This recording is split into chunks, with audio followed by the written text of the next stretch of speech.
That was quieter than I thought, and the ventilation system in here is louder than I thought. That's just great.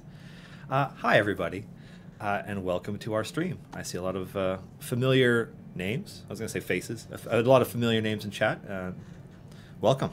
I'm just going to get myself adjusted here. It's been a week since I streamed, and I noticed my camera's a little off. I'm a little brighter than I should be. Interesting. All right. So, where shall we begin? So first, good afternoon, champions, and welcome to the Idle Champions live stream. My name is Dylan, and I am coming to you live from Victoria, BC, Canada, North America, Earth, Sol System, Milky Way Galaxy. Before we begin, I'd like to give out my greatest and most heartfelt thanks to the folks over at Dungeons & Dragons who make all of our dreams possible and put up with all of our shenanigans. And there are lots. There are lots of shenanigans. I would also like to acknowledge the amazing helping hands that make streaming to you all such a joy each week, at least when I can make it. So huge thanks to Lauren Obo Crazy Urban, who is in chat currently, as well as Clive Gorman and the amazing Erica Kramer, who are moderating our chats on both Mixer and Twitch right now. Welcome to our show, and thank you for being here. And another thing before we begin, we're doing our giveaways a little bit differently today. Rather than doing raffles and destroying chat, we are going to be doing a Gleam giveaway for some of these. Hold on a second. Okay. So, whoops. I have 7 of these lovely Tomb of Annihilation dice bags. It's a green bag, and it occurs to me now that it's not going to show up very well on a chroma keyed background. But green Tomb of Annihilation dice bag, complete with, let's just open this here, complete with sets of dice.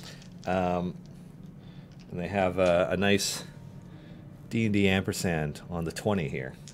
So we'll be giving away 7 of these. Just follow the instructions at the link. Clive and Erica will share it. And you can sign up over the next week, and we will announce the winners on stream next week. So I believe the end date is Wednesday night at midnight Pacific. So, you know, that'll be 8 a.m. Thursday morning if you're in England. But yes, you have just under a week to sign up for one of these, and we will mail them to you. So how cool is that? It's funny, actually. We were intending to do this last week.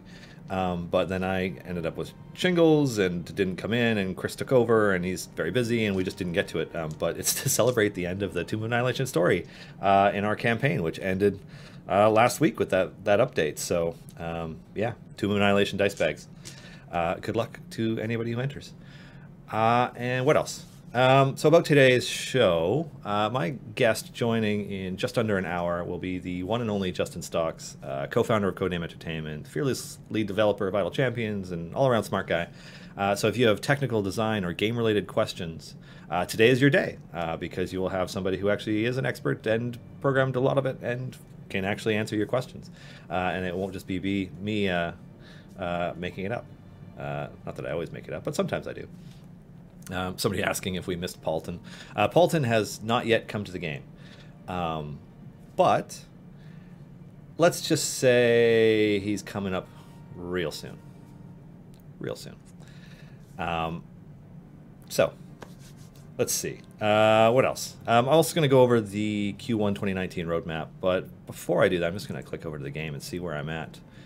Because I think I just started a new run, a new free play in Midwinter, and I'm going to just do some leveling and move some guys around just to get it going. This is a Frida formation, actually, so maybe I should swap for Brahma.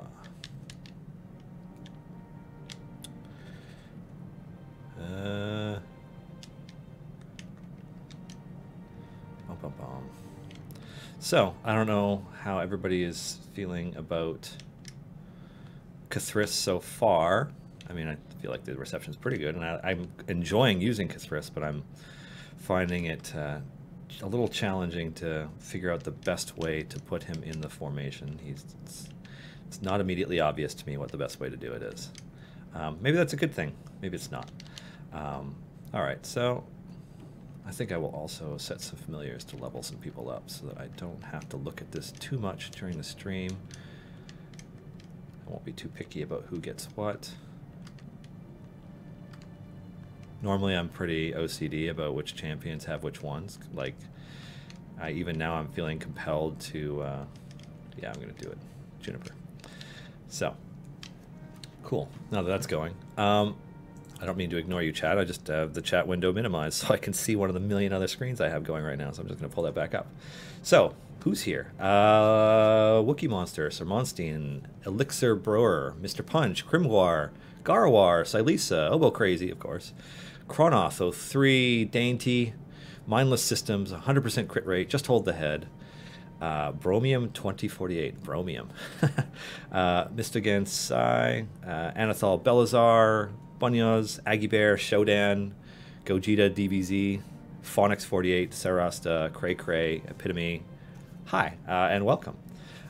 So I'm just kind of going to go through the questions here. Let's see. Elixir Brewer. So anybody without a Twitter account cannot enter. I believe that might be the case with how it's set up. You can get entries in two ways. You can do it through a Twitter or through sharing it. So if you can, I think if you share it, you can still enter. Just hold the head. I switch in and out of full screen a lot. Any way to make a hotkey or something? Way too many clicks to get from one to the other. I don't understand. Like, are you using Windows? Just hold the head because you can Alt Tab. Maybe I'm misunderstanding your question. Bromium, has anybody else noticed that Donar sometimes pushes bosses past the point where the clickers can damage him? Yes, that is an interesting thing that sometimes comes up, because apparently you have to be on the battlefield at a certain point, so sorry about that. I'll make a note about it, though, just in case there's a way for it to be mentioned. Anyways, there's a lot of kind of interesting things going on behind the scenes on our end. Somebody just asked if they missed Paulton. You haven't missed Paulton, but I know we've been pretty ambiguous and vague about when Nate Sharp's Dice Camera action character is going to be joining the game, Paulton Seppa. Let's just, and it's funny because through the process of elimination on our hints in the roadmap, I would think it's relatively obvious where he's going to be. Given, you know, we have 4 events in Q1 2019, including Midwinter 2, which has Kithra Straub, who is, you know, currently in this formation, buffing the champions. Followed by Grand Rebel comes in February. That's our February event. The clue for that is a haunted champion. And it's also the event that brings back Birdsong, who's one of our strongest champions and one of our favorites. Best bard, as far as I'm concerned. And then Fleet's Wake will come end of February into March. I don't actually know which champion is coming to that now. I had a hint for it when the roadmap said one champion was coming, but Chris has since shuffled it around for reasons behind the scenes. So, yeah, nothing to hint on that. And then Festival of Fools will be in late March. Which will bring back Strix. So Paulton is going to fit in there. I feel like, you know, of the characters involved in these events and who they're working with, maybe, I don't know. I mean, Paulton seems like the kind of character who likes to revel. Anyways, we also have... So we have a couple Evergreen champions on the horizon, one of whom is Dragonbait, who has been a part of the Tomb of Annihilation storyline. But I think Dragonbait actually first appeared in one of the books or something, like way back. I swear Dragonbait's from like the 80s and not just from the Tomb of Annihilation book. Somebody who knows more about D&D lore can probably verify that for me. Anyways, Dragonbait will be coming as part of a future unlock through the Tomb of Annihilation campaign once we add some actually really challenging variants to it. So if you think about how difficult it was to unlock Azaka at first, Dragonbait is going to be arriving in a similar thing as kind of like the capstone for the Tomb of Annihilation campaign. At least that's the plan. So we have another tier of variants across the board that are going to be coming out over the course of this year as we wrap up that campaign, and Dragonbait will be towards the end of it. So I don't have an ETA on it. It's just sometime in 2019. But I do have a more of a rough ETA for the next Evergreen, which will be an unlock for the Waterdeep Dragon Heist campaign.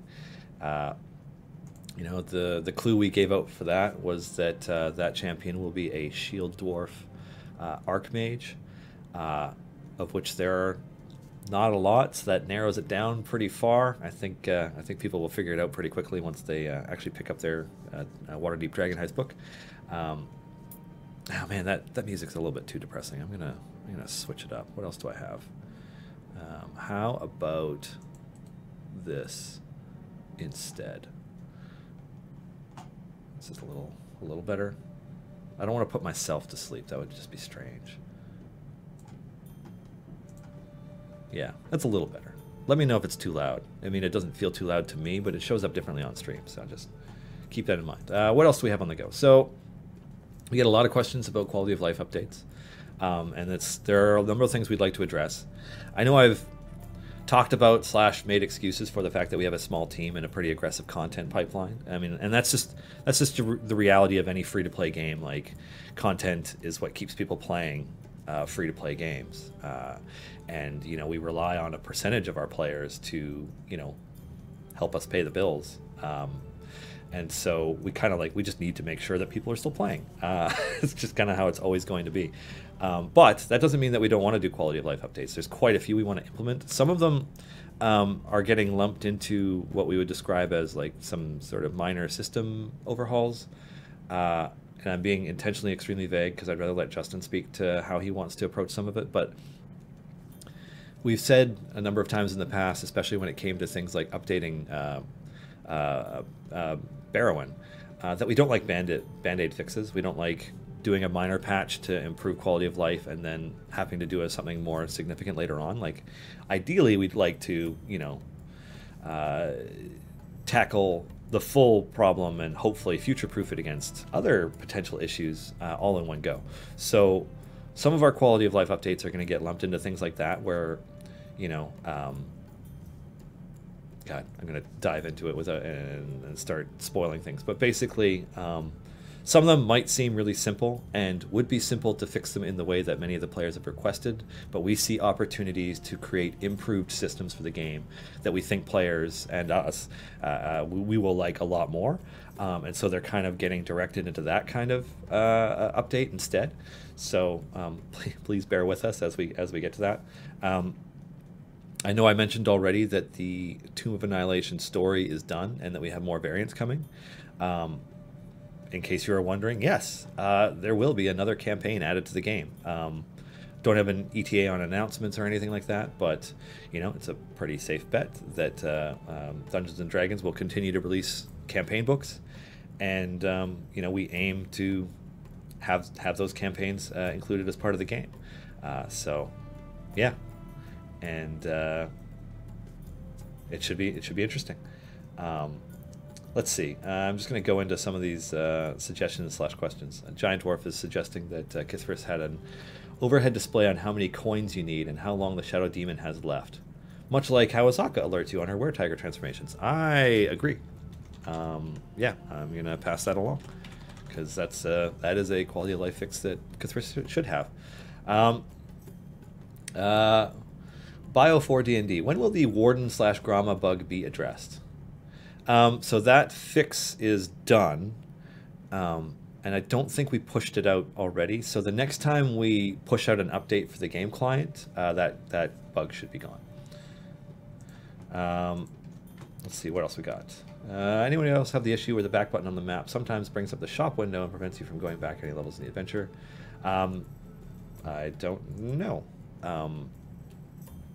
White Boy Rick, if you find something that you think is a bug that you can reproduce, the best way to let us know would be to put in an in-game support ticket with what the bug is and how to reproduce it. That way, if we can reproduce it, we can find a way to fix it faster. Because the hardest bugs for us to fix are the ones that we get reports on where we just don't have enough information and can't find a way for us to replicate that issue internally. So, yeah. Let's see. Black.com. Are you planning for the quality update options to use more than one blacksmith scroll? Yes. I understand how frustrating that is because I have a backlog of blacksmith contracts that I haven't used because it's just not a very convenient system for doing it. So, um, you know, I'll let Justin answer that question a little bit more thoroughly when he gets in. But he has a plan for that one. Mindless systems. How do we get the Steam code? Okay, so there's this there's this long-standing sort of issue with the game, and it's not quite an issue, but I'll explain more with more context in a second. So the Steam code only works for Steam versions of Idle Champions. So if you play on Android tablet, iPad, I'm just going to level Farida so I don't plunk. If you play on sorry, where was I? If you play on Android tablet, on iPad, on Xbox One or PlayStation 4 versions of the game, you can't input codes, Steam codes. Now, the reason for that is that it's a feature that was removed from those versions of the game because it violates the terms of service for those stores. So Apple, Google, Microsoft, and Sony were like, no, you can't do that. So knowing that, what we've done is we have put together a proposal for an alternative system to add to those platforms where players will be able to get, you know, to make up for it, I guess is the best way I should say it. And the proposals are in with all those companies, and we're waiting on them at this point. So I don't have an ETA for when it'll be done, because like, who knows what the future holds. We just don't know how long it's going to take for them to, talk about it and address it. Yeah, it's coming eventually. And sorry it's taken so long. It's one of those things we just have like no control over. We agree, and we very much have it in our plans. Like, we're working on it. I know there's probably no speed at which we could complete that will make everybody happy, but it is coming. Let's see, what else? Beeromancer. Will the rest of the C team be joining as champions sooner or later? Yes. Yeah. Walnut Dungrass and Rosie Beestinger will both be joining Idle Champions of the Forgotten Realms this year. I do not have firm dates for them, because there are other considerations and moving parts related to it, and just in terms of us working with Penny Arcade and other things, and then our release schedule. But yes, they are coming. Valiar 666, are there going to be any characters from the old days of 2nd and 3rd edition? Possibly. The challenge that we run into with some of the older Dungeons and Dragons characters is that Dungeons and Dragons is very much focusing on 5th edition right now, and more recent history champions. So you'll notice that there are new Dritz books, but also there are books like the more recent series that Aaron M. Evans did, the Broken Angels stuff, like with Farida, and so we're kind of we're focused more on the more recent history of the Forgotten Realms, and then 5th edition, kind of in tandem. So what that tends to mean is if there isn't a book or a reference for a character that is from 5th edition, it's that much harder for us to put them in the game. Doesn't make it impossible, but it's harder. We were very lucky to get any kind of Planescape related stuff into the game, like with the Great Modron March, and including Nordum the Modron in one of our variants. And there are a lot of in-office favorites of other characters that are a little bit older in the D&D lexicon that we may or may not be able to get to. But so to answer your question more directly, Valier 666, there's a chance, but we definitely lean towards the more modern characters. So let's see. Just want to say that I love Chris Straub, and one of my most embarrassing stories ever is from the first and only time I've met him. Well, Canuck Monkey 13, I would like to know that story. Chris Straub strikes me as the kind of person that could get you to unwittingly embarrass yourself, because he's just so God, I don't even know how to describe him. Not low key. That's not the word I'm looking for. But yeah, I'm not surprised. Protection. It is. Ooh, can I? Yeah, Warden. Warden, best Warden. I am gradually working my way towards probably an Archon formation in the long run, but for now, this is a fun formation to leave. I'm going to highlight Warden so he's got a little white outline around him because Warden's my jam. All right, so what else? Legendary Dragon. Do champions and familiars have to cost money? Can you earn them? So half of our familiars you can earn through playing the game and accumulating gems, and half of them are available for purchase in the store. Yeah, and then we've also given away familiars through in-game events. EP Gillian saying calling Chris Straub disarming would be, that's the word I was looking for. Yeah, he just kind of like he's subtle. He's so subtle. Yeah. Anyway, so yeah, so half of them are available through the familiar system for gems, and half of them are available for purchase. There will be more familiars released over the lifetime of the game. Don't worry. Wookie Monster. Question: when are we getting Omen Drawn and Jim Dark Magic? There's no guarantee that we will. It may happen, and we would like for it to happen. We think Jerry and Mike are awesome, and they have awesome characters, and we have a lot of fondness for them. But right now, we're very much focused on the C team because we want to complete some teams. So, yeah. Lisa, 2 feature requests. 1, I'd like to be able to hold the mouse button down to level champions quickly, similar to how the gamepad UI functions. And 2, I'd like to be able to set familiars to a champion slot prior to a champion being unlocked, so they'll just upgrade / buy the champion when it progresses enough. I like those quality of life updates. So I'm going to make a note here for David, and then I'll be like, yo, David, this is what we should do. All right. Though the mom unit. I've just finished the Brimstone Angels books. Can you recommend a new D&D book series I can read? I mean, you can always go back to the classics. Start with R.A. Salvatore's, I think the Crystal Shard was the first one. Yeah. I mean, who doesn't like Dritz? Although Dritz is more of a side character in the first book. It's more about Wolfgar Beornagar. But yeah, they're classics. Like, they're legit classics.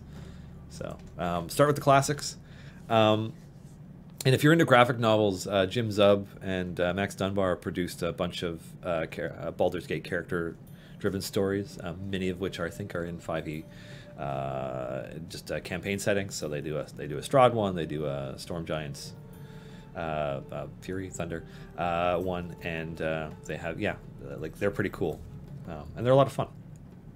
Let's see. Is there any chance we can get the cooler Bainra? Grumph is an amazing character, and I hope to see him in the game sometime. Plus, the game needs more wizards. I don't disagree. It's funny because selecting which champions are coming in the pipeline and organizing that order is part of Chris Dupuy's game responsibilities these days. So he's kind of the one who's more in charge. But yeah. Ray Cool wasn't Darkwalker on Moonshae before the Crystal Shard. It's interesting because I don't like. It's not like the Crystal Shard is the first Forgotten Realms book because Ed Greenwood created the Forgotten Realms.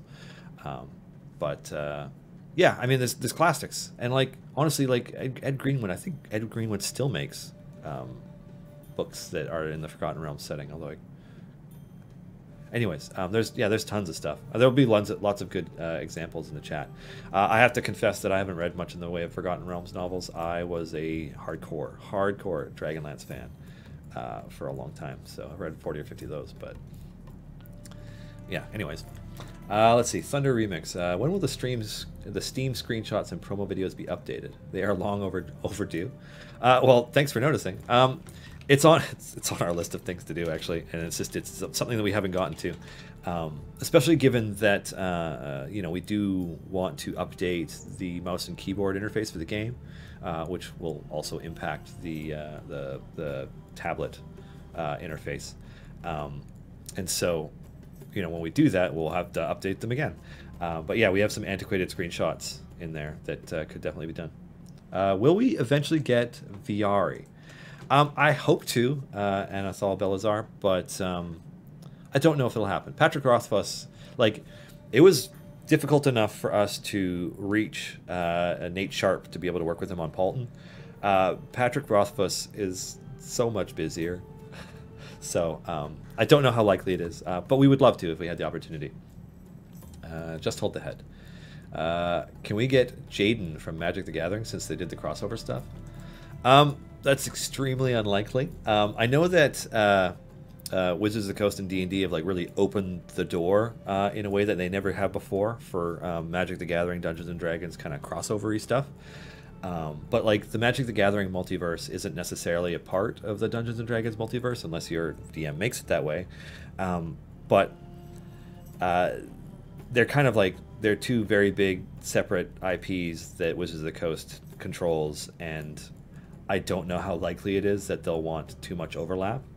So yeah, like I'm not saying it's impossible. It is much more likely that we will be able to create champions that use one of like the Ravnica races from the Guildmaster's Guide to Ravnica book than it is that one of the actual named characters from one of those books will come to the game. Let's see. In-game chat is broken. First, I've heard that it's broken.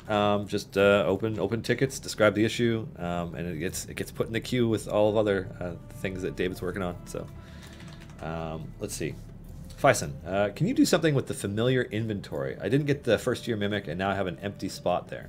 Okay, so like the interface for the familiars shows a blank there. I see what you mean. Okay, I'll just make a note for David that maybe it'll get addressed when we do a quality of life pass on that part of the interface. I don't know. Let's see. Giant Dwarf. I do love how well Cthulhu works with his event formation. It's like the best formation for him imaginable, just about. It's darn solid. It works really, really well for him. Yeah. E.P. Gillian, I would love to see Farida's sister Havilar and their adoptive Dragonborn father. Yeah. I feel like we kind of, we almost have an obligation to add them, We're pretty stacked on tieflings right now, and adding more would break Farida because of her tiefling buff being extremely powerful. So I don't know how soon we would be adding more tieflings. But then again, like, there's Troubadour Troop, and we got more bards coming, so we'll see. No ETA, but yeah. Let's see. Jokers Forever. Can we possibly get Elminster Sage of Shadowdale as a playable hero? Elminster is at a power level that is so high, it's hard for us to imagine a way to fit him into the 12 slots that we have currently in the game for champions and bench slots.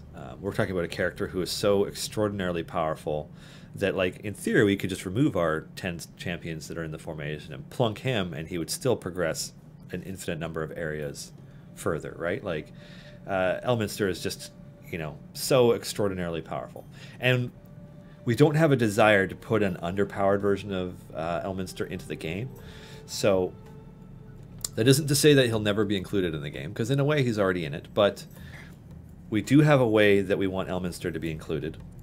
It revolves around plans that we're not ready to share yet. But as a playable champion, with the way that the game is now, it's extremely unlikely. And we do love Elminster.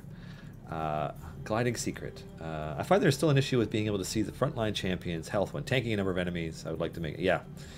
Yeah. That's a kind of issue that I mean I'll bring it up with David again.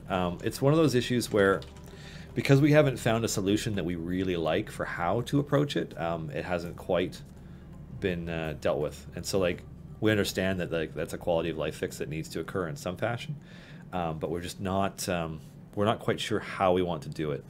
And it also brings up greater questions with the way that our UI lines up. Like, the mouse and keyboard UI, you can see, like, you can technically, all the character buffs and their swing timer and their health and everything are all on the little circle part of their overlay, or underlay since it's behind them. But you can't always see it, and, like, it's got its own issues. So, well, we'll see. Legendary Dragon 75. How do you decide to create a new D&D character? I'm going to answer that. It was two long answers, Legendary Dragon 75, because you didn't specify whether or not the game or how I create a character. So, first, if I'm going to create a D&D character, my go-to these days is to ask everybody else at the table what they're interested in playing, ask the DM what kind of campaign it's going to be, and like see if there are any characters in my backlog of characters I've already created that might fit the bill, and if not, how I can make one that fits in while still expressing an aspect of my personality, because I'm not an actor. I mean, I can maybe do a funny voice or two, but for the most part, you know, I find it extremely difficult to play a character that is dramatically different than who I am as a person. So, you know, I want to have fun with the people at the table that I'm playing with. So trying to create one that doesn't rock the boat too much, depending on who it is, because some of my friends love that shit, is a good way to do it. Now, when it comes to the game, it's sort of a similar thing in that we look at gaps in what we have and don't have for the game. So it's like Warden is a very good example, because Warden is the most recent Codename Entertainment original champion. We have no Warforged, and we knew that we wanted to do one. We had a relatively low number of Warlocks, and actually Warden was created before Cthulhu was going to be our January champion. So originally there was a Druid in the slot, and so, you know, we were thinking like, well, you know, we'll do Warden, and then there are no Warlocks in the immediate future coming, so, you know, we won't suddenly end up with an abundance of Warlocks like we just did. So, you know, we were kind of like looking at character, race, and class representation, and then we look at what kind of abilities haven't we seen in the game yet? What kind of things would we like to include? What would make sense for this character and their archetype?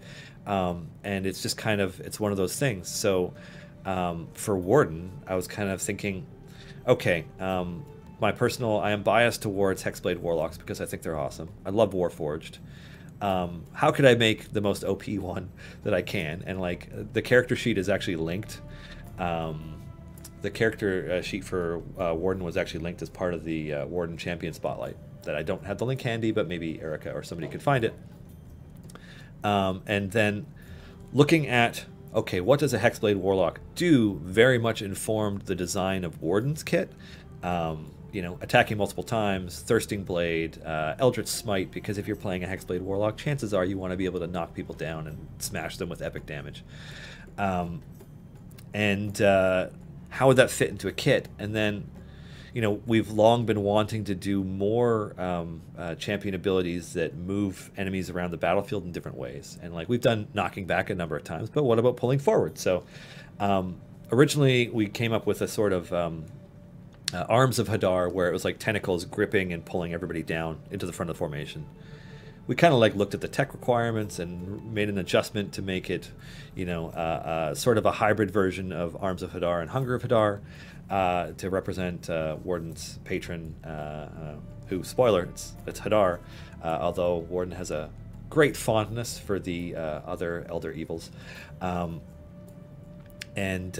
we kind of just like, we did all that stuff trying to more organically build the design of a character that also was a little bit more close to what you see in a lot of the, you know, like if you're creating a 5e character on D&D Beyond, it's like you can select, you know, you can enable Eberron settings and then like, oh, Warforged, and then, you know, click on Warlock, and then, you know, like you could build a character very much like Warden. And so I was kind of trying to keep that in mind as well. A lot of our other characters have design that is outside of 5e rules, sometimes by leaps and bounds, and it's like it's because that is a reflection of the way that character performed, whether it's on stage or in a book or what have you. And so we want to make sure that we're doing something that represents their character. So for Cthulhu, it's tentacular, spectacular, as it should be. Is really the only option for an ultimate ability for him, and we were happy to do that too. Yeah. Let's see, what's next? Can I spoil the next costume being added to the game? See, that's a tricky question for me to answer because I'm not sure about the exact timing of some of them. Our art director, Adam, is actually working on more costumes now. The next one that is designed is for a slot for champion, the one that's done. but I have no idea when the release is. It's tied into something special that's a little bit outside our control. Ekithump. Have the Dragonlance, Spelljammer, and Dark Sun worlds been removed, or are they hidden? So I am totally ill-equipped to answer that question. That would be a good one for when Greg Tito's hosting Dragon Talk, and you have like Jeremy Crawford or Chris Perkins or somebody on who can like probably address that more directly. What I can say is that Kryn is a good setting, and Dark Sun might be the best setting, the best non-Toril, non-Forgotten Realms setting that's been created. I have a fondness in my heart for Eberron as well. Eberron and Dark Sun are just amazing. I love them. I love them. They're great settings. But are they removed or hidden? I have no idea. Joker's Forever. What about Aleros Margaster from Lord's Alliance? Any way to get him? I always enjoy the story of bringing nobility back to his name. Possibly. What I can say, so like, there is an enormous wealth of characters that we have access to, just in terms of recent characters that Dungeons and Dragons has created, just for 5th edition. Like, there's tons. The Waterdeep Dragon Heist Evergreen champion that we have coming out as part of our campaign is like a character that I wouldn't say has a huge amount of information about them in the book. However, we have seen people live play them, DMs. And they provide a lot of opportunity because there's so little written about them. They're a named character that has relevance, that fits in the world that we really like, and there's a lot of stuff established around it. But also it gives Chris some opportunity for some real creative freedom in developing a champion whenever he gets around to building them. So, as a developer and as creators, like, we like those opportunities too. So he'll get to it. Now, back to the Aleros Margaster thing. Maybe. We have a pretty tight schedule in terms of our production to fit in 17 event champions and possibly another few evergreens a year. I mean, there's probably decades worth of D&D characters we could add given that. So, picking them is a challenge. There are some really cool characters like Vass and Kale that I would love to see, but I don't know if we will get to it. So we'll just do what we can and continue adding the best fits at any point that we can see. Hellstream.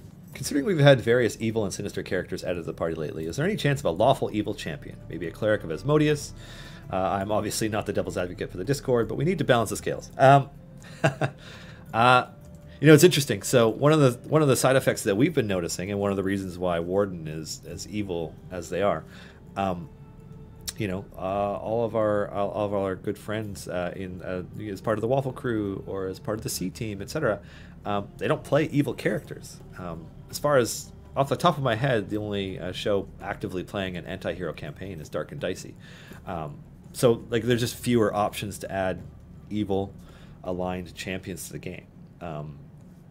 Now, between the update to Krond and to Archon and the way that we've been approaching it, adding Warden, like, we're trying to make sure that there's a balance of alignments in the party in terms of party options, just so that players, when they get to different types of variants, have access to characters. There isn't a lawful evil. No, isn't Archon lawful evil? I can't remember. Hold on a second. Let me tab over there. If anybody's going to be lawful evil, it's Archon, right? Neutral evil. Damn. All right. Anyways. Oh, yeah, should level up Warden. I guess I didn't put a familiar on Warden, did I? I'm going to do that now. All right. Warden gets Iris. Okay. Mindless systems. We need a Kenku. I agree. My dream would be to have Kiri, but I doubt that'll happen. Let's see. Mirror the Mad. Why do Warforged have Constitution? I think it's more of a reflection of their durability, as they are built to be durable war machines. So I kind of feel like that has a lot to do with it. It's not like you would intentionally build a war machine to be flimsy. Tassadar 40k, can Cathris outdo Bruner's rally buff? That's a good question. So The intent with balancing champions as they come out is for them to be competitive in slots, which relies to a degree on some power creep because, you know, Cthulhu is coming out, you know, what, like the 37th or 38th champion now? I could be wrong. But, like, you know, over a year after the game has come out. So if anybody's been around since the start, you know, Bruner is pretty well geared in your party at this point. You probably have multiple golden epics for him if you're a purchaser, but otherwise, you know, you've got him epicked out and you've got a lot of gear. Hold on a second. So, talking too much and not drinking enough. Oh, that's better. So, you know, if you have an extremely well-geared Bruner and you're just getting Cthulhu and you don't have any equipment on him, Bruner might be better for you, depending. But once you gear him up, they should be, you know, relatively on par. And, you know, Cthulhu should be a viable swap to you in terms of improving party DPS. Whether or not that's the case is going to be, like, it's an individual case-by-case thing for you, depending on what your gear is like, what your luck's been like, how many chests you've opened, etc. But yeah, if you don't already have Deacon and your Bruner is not super well geared, then Cthulhu will probably be an immediate upgrade for you. So yeah, it really depends on you. But the idea is that, like, you know, he's a viable choice, and you know, also, like, for certain formations, depending on the shape of it and stuff, you might be able to pull off something better with him than you can with somebody else. Obviously, with this event formation, it's pretty easy to have Cthulhu perform extremely well. Vepzidu, is it possible to control when Cthulhu summons a demon, or is it just when he has enough coins? And how do you see how many he's collected? So you can't just see how many he's collected, and that's an issue on our end. We should put in something to count that. Again, I'll just make another note for David.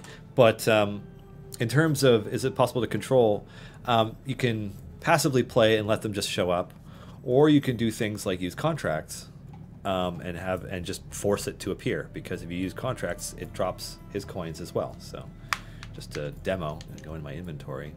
Where are my contracts at? Plunk and plunk. Hopefully I don't crash my game. Boom, there's a shadow demon there now. So yeah, if you'd like to include extra ones that way, that's the way to do it. So you can force your demon to show up a lot quicker if you drop contracts, which, I mean, a lot of the time, like, there isn't a lot of other use for them except around event related stuff and getting tokens. So yeah, let's see. XJMZSec. Any possibility to add a keyboard click to hit distractions like on console? It is annoying sometimes chasing them across the screen with the mouse and inadvertently clicking something on top of the UI. Luckily on the mouse and keyboard UI, you can hide the upper interface, right? Like, there's a button in the very top left corner of the screen where if you tap it, the whole top interface disappears. We don't have any plans right now to have just a key that you hit. So, yeah. Alrighty. Let's see. We've got a healthy number of questions. Like, if any of you have design or game, you know, like game design, champion design, feature design, related questions or technical questions, ask them. And I won't probably answer it, but I will save them up for when Justin gets here, because he is currently about 15 minutes out. So, yeah. Let's see. Let me just... thinking I might want to swap around to try and make an Archon formation here that works. So what would be the best way to do that? Oh, no, I can't get usurp power yet. Maybe not. All right, I'll wait. Plunk. Go to the next area. Oh, the coins are still there. So that's an interesting display glitch that sometimes happens when you create too many coins on the battlefield at once, is that they don't all disappear when you pick them up. But they're going to disappear off that background in a second. Now they're gone. Yeah. Making games is hard. Sometimes bugs just show up. Can we get a null hero? That would be cool. I like nulls. One of my most memorable D&D moments in live play ever with some friends was when one of them was playing a null. And to tell the story quickly, Eberron campaign setting. My character was playing some kind of scion. I don't remember exactly which kind anymore, because this was like 15 years ago, 20 years ago.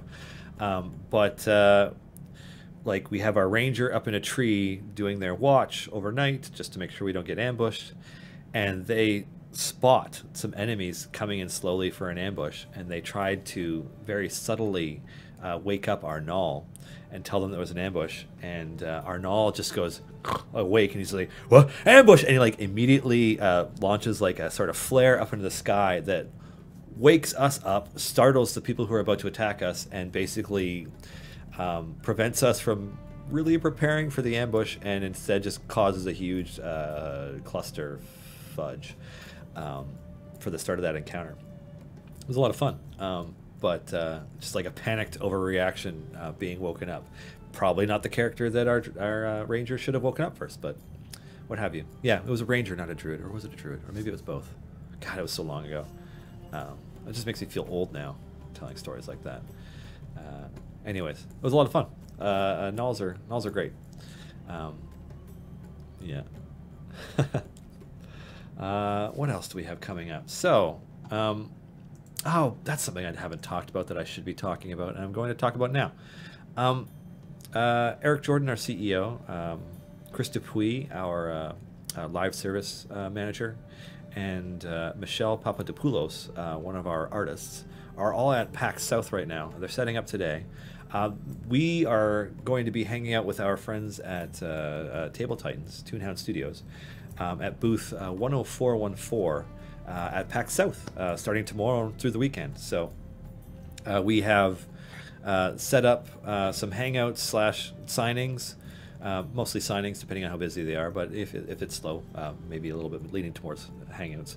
So we have signings with Scott Kurtz of who played Binwin Bronzebottom, but also Table Titans, PvP Online, like absolute comics, online comics industry powerhouse. So we have signings with Scott Kurtz at the booth set up every day at 11 a.m. I forget what time zone San Antonio is in, so I can't remember if it's CST, I think it's CST. So 11 a.m. Every day there. Scott signing. Scott's one of my favorite people. I love every opportunity I get to hang out with him. He's a total blast. One of the funniest and most gifted people I've met. Love him.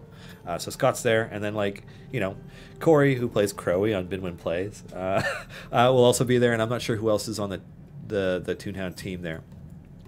It might be I'm not sure if Tavis or Tavis Maiden or Marie Anger or who else is there with them, but Scott and Corey will definitely be there. We have a signing set up with Chris Straub, not at our booth because Chris Straub has his own booth, but we have a signing kind of organized in the Bandlands area for tomorrow. I want to say it's at 1 p.m. Let me just, I have this information. I should just pull it up and make sure I'm not messing it up when I give it to you right now.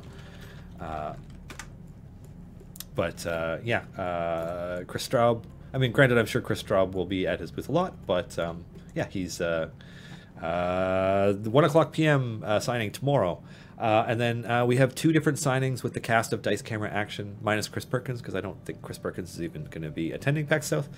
But Nate Sharp, Jared Nabenbauer, Anna Prosser, and Holly Conrad will be at at our booth, 10414. 4:30 p.m. tomorrow, which I believe is it's either just before or just after their live game. I think it's just after. And then, no, it's just before. No, it's just after.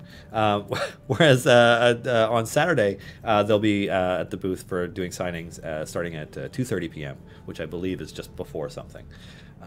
So, yeah.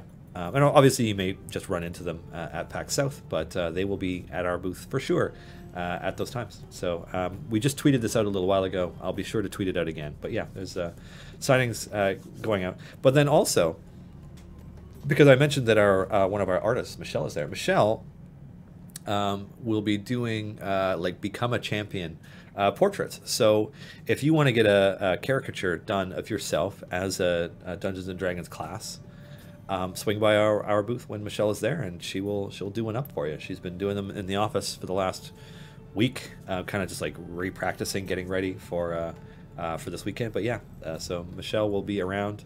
That's at Art of Michelle on Twitter, I believe. And then, of course, Eric and Chris are around. Say hi, mingle. You know, I think you can get stuff at our booth, like shirts. I swear you can get shirts. God, I hope I'm not wrong about this, but Idle Champions shirts. But also Iris dice. If you wanted one, there's the one.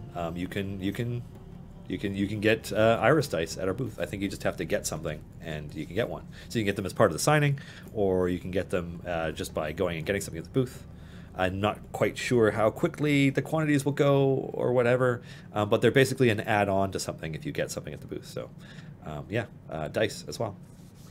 And speaking of dice, did you sign up for this giveaway? This is a green bag, green velvet. It's not actually like blackish like it shows up in the chroma key background. What else? I mean, PAX South PAX South is actually a con that we haven't attended yet. So I'm excited to hear from Chris and Eric what it's like, and Michelle. I was going to be there myself, but I had shingles all last week, and I'm still kind of not feeling amazing from it. Don't get shingles. Not that you can help it, because it's, you know, it's something that people who have had chickenpox can get. So, you know, chances are good that at least a third of the people in chat, which is how many people? There's 380 people. So there, over 100 of you will get shingles at some point over the course of your life, because that's the way that goes. Good times. All right, back to actual questions. Guys, to this game, I am addicted. Effective mentality. Wow, that's a hard name to read with the upper and lowercase letters you got there. Caitlin, first time turning into the stream. How do you have a different UI? Oh, so this is the interface that we have. We call this our gamepad UI. It is the gamepad-friendly interface that we have, that we built with PlayStation 4 and Xbox One in mind, but also is enabled for Steam players through the settings. You can just go into your settings menu. Whoop. Oh, kind of just, there we go. You can just go into your settings menu and you can toggle gamepad UI mode. It will shut down the game because it's a whole different load up of stuff. It doesn't just switch over. But yeah, this is the gamepad UI. So if you play on Steam, or if you play on Steam, you can access it. And if you play on Xbox or PlayStation, you're already seeing it. It's not available on tablets because you can't plug a gamepad into all kinds of tablets. So it's like that's necessary functionality. You have to be able to plug a gamepad in order for it to turn on. So, you know, but at some point, because we put a lot of time, one of our developers, Jacob, as well as Peter and our art director, Adam, spent many months completely overhauling the interface to make it gamepad friendly. And they're going to take those lessons and bring it to the mouse and keyboard UI at some point, because you know we have these portraits now and stuff, but we just haven't got to it yet. Anyways, Caitlin, I hope that over answers your question. Garwar, you know, if studios would announce they're going to be at cons before the tickets go on sale, that would be helpful. True. So it's funny because for us, a lot of our attendance with cons does kind of come together last minute. Yes, we have known that we would be at PAX South for a while, and we might have mentioned it on stream before, but we haven't had any major announcements related to it because a lot of stuff is pretty last minute. Like Chris going instead of me. That was decided last week when I got my diagnosis. We will be at PAX East, which is end of March. And we may be at Origins and Gen Con this year. Possibly. That's not 100% set. And PAX West and PAX Unplugged we will likely also be at this year. So, in case anybody was wondering. But those ones are less firm. The most firm one after PAX South is we will definitely be at PAX East, which is, I want to say it's March 28th to 31st, I think, in Boston. But I could be wrong, because I don't have those dates handy right now. Let's see. Oh, it looks like Erica sent me Canuck Monkey's embarrassing Chris Straub story. So, Baron Stromgard, I'm going to answer your question first because this this Canuck Monkey story looks good, and I wanna pull it up. So Baron Stormguard, did shingles feel like Cathrith's tentacles were crawling all over you? Never had chickenpox. So the vast majority of people do get chickenpox at some point. Shingles is actually something you can get a vaccine for. But it's expensive. It's not always covered by your healthcare provider, even here in Canada. I can only imagine what it's like in the U.S. and in other places. But basically, if you've had chickenpox, which a huge percentage of the population has had, you know, there's that means that you have it's like God, this is kind of gross, but it's part of the family of viruses that herpes is a part of. It's called like herpes zoster or something like that. And basically, once you've had chickenpox, the virus never actually completely leaves your body. It buries itself in your nerves in ways that science has yet to understand, and can present itself again. You have it forever. If you're under the age of like 60, you're dramatically less likely to get shingles. Like the younger you are, the less likely it is to happen. But basically, like 1 in 3 people tend to get it over the course of their life.